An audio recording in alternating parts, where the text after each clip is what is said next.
वसई विरार महापालिकेत भाजपला आसमान दाखवणाऱ्या बहुजन विकास आघाडी पक्षाचे हितेंद्र ठाकूर यांची उद्धव ठाकरे यांच्या शिलेदार मिलिंद नार्वेकर यांनी भेट घेतली। तसेच ठाकूर यांच्या पक्षाच्या कामगिरीविषयी त्यांनी ठाकूर यांचे कौतुक केले। वसई विरार महापालिकेत भाजप विरुद्ध बहुजन विकास आघाडी असा थेट संघर्ष होता। भाजपने या निवडणुकीसाठी सर्व शक्ती पणाला लावली होती, परंतु हितेंद्र ठाकूर यांनी घवघवीत यश मिळवत पुन्हा एकदा वसई विरार महापालिकेवर बहुजन विकास आघाडीचा झेंडा रोवला। बहुजन विकास आघाडीने 115 जागांपैकी 71 जागांवर विजय मिळवला, तर याच महापालिकेत भाजपला 42 जागा जिंकता आल्या। त्यांच्या या कामगिरीविषयी आता सर्वत्र चर्चा होऊ लागल्या आहेत।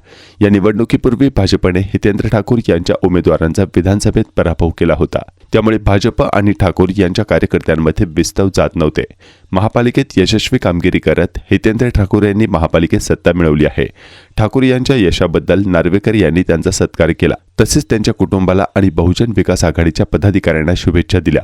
ठाकरे गटाचे आमदार मिलिंद नार्वेकर यांनी हितेंद्र ठाकूर यांनी त्यांच्या कुटुंबियांची भेट घेत त्यांच्या कामगिरीचे कौतुक केले, तसेच बहुजन विकास आघाडीला शुभेच्छा दिल्या।